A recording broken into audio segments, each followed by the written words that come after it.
জিনিসটা। সূরা আল ইমরান আয়াত নম্বর 54। এই জিনিসটা সহ, এই আয়াতটা সহ মুসলমানদের পবিত্র গ্রন্থ আল কোরআনের অনেক জায়গায় আছে যে আল্লাহ উত্তম পরিকল্পনাকারী। আছে না ভাই? যে আল্লাহ উত্তম পরিকল্পনাকারী অনেক জায়গা আছে। আমি তো একটা জায়গার কথা আপনাকে বলে দিলাম যেন আপনি খুঁজে পান। সূরা আল ইমরান আয়াত নম্বর 54।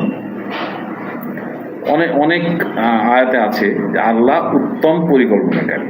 ঠিক আছে, এখন আমি কিছু কথা বলি, আপনি দেখেন। ফ্যাসিস্ট হলো শেখ হাসিনা।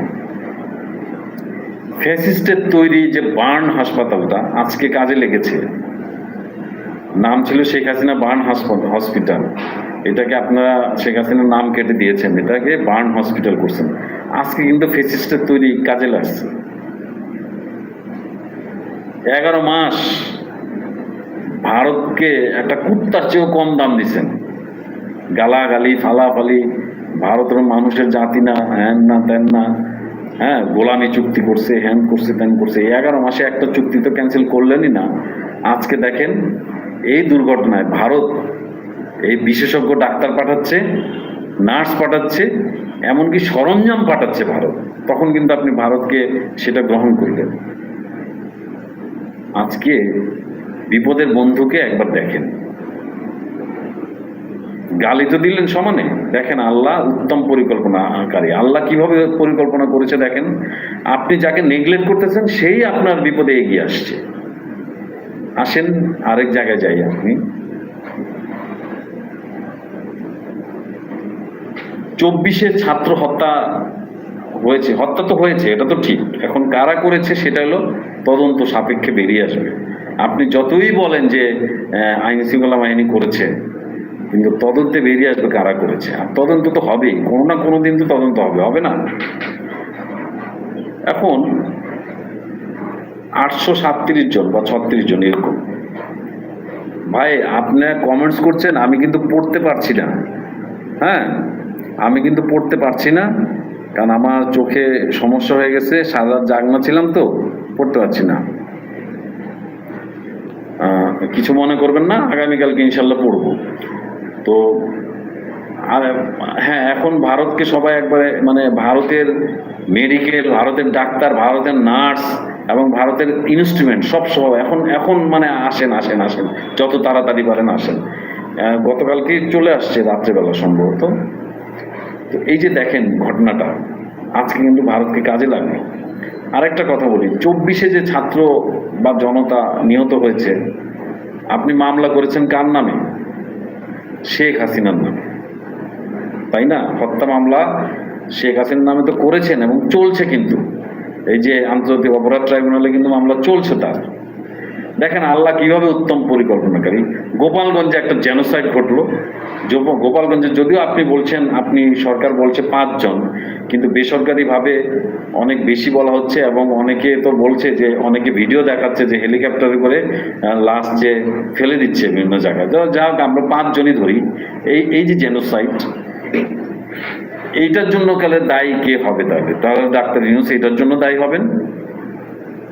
প্রধান উপদেষ্টা এটার জন্য দায়ী?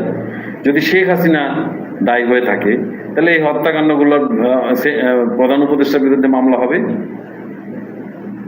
দেখেন আল্লাহ কি কাজটা করেছে।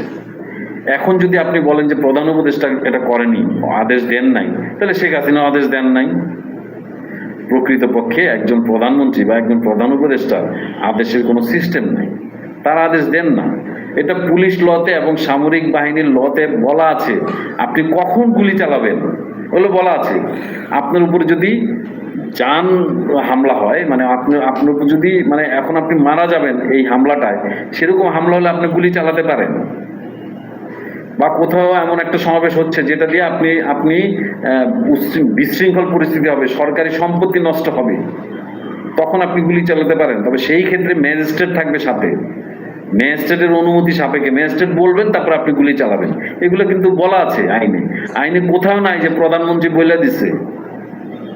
যদি শেখ হাসিনার বিরুদ্ধে মামলা হয়ে থাকে, তাহলে এখন হত্যার জন্য ডক্টর ইউনূসের বিরুদ্ধে মামলা হবে।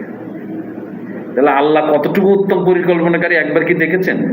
কোন দিক দিয়ে মেরেছে? একজন লিখছে যে শেখ হাসিনা কোনো কিছুই করে নাই, আওয়ামী লীগ এই 17 বছর চুরি ছাড়া কিছুই করে নাই, একজন লিখছে। আপনি কি বার্ন হাসপাতালে গিয়েছেন? ঢাকা মেডিকেলের পাশে গিয়েছেন? ওটা কে করছে? শেখ হাসিনা করে নাই। আপনি কি জানেন যে ভারতের সাথে বাংলাদেশের ছিটমহল নিয়ে একটা সীমান্তে ঝামেলা ছিল?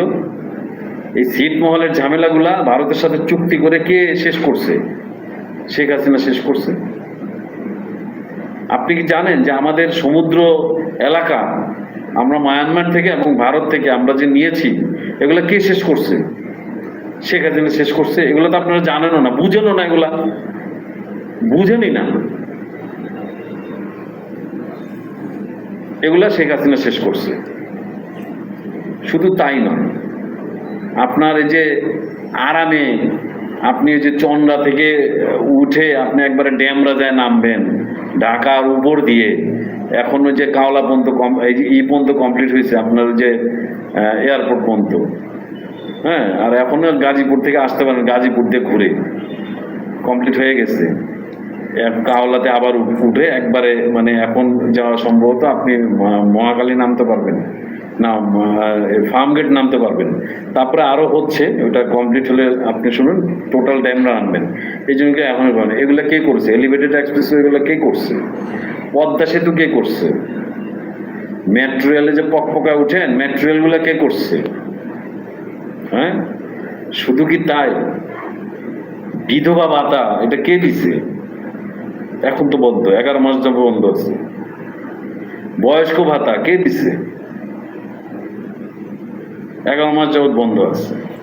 প্রতিবন্ধী ভাতা এগুলো কে দিছে? বাচ্চাদের উপবৃত্তি, শিক্ষা উপবৃত্তি এগুলো কে দিছে? শুধু তাই নয়, আমরা সবাই বই কিনে, মানে আমরা যখন এক ক্লাস থেকে আরেক ক্লাসে উঠতাম বই কিনতাম, আর শেখ হাসিনা সব বাচ্চাদের বই ফ্রি দিচ্ছে। কে দিছে? শেখ হাসিনা দিচ্ছে। এই যে বলছেন যে আপনি কি করছে শেখ হাসিনা, আমি কয়টা কথা বললাম, শুনুন শেখ হাসিনা করছে কিনা দেখেন। যা আপনি বলবেন যে ওর বাপের টাকা দেয়া করছে নাকি, আরে ঠিক আছে, ওর বাপের টাকাটা করে নাই, আমাদের ট্যাক্সের টাকাটা করছে। এর আগে যারা সরকারে ছিল তারা করলো না কেন? তারাও তো এই ট্যাক্সের টাকাগুলো পাইছে না? তারা করে নাই কেন?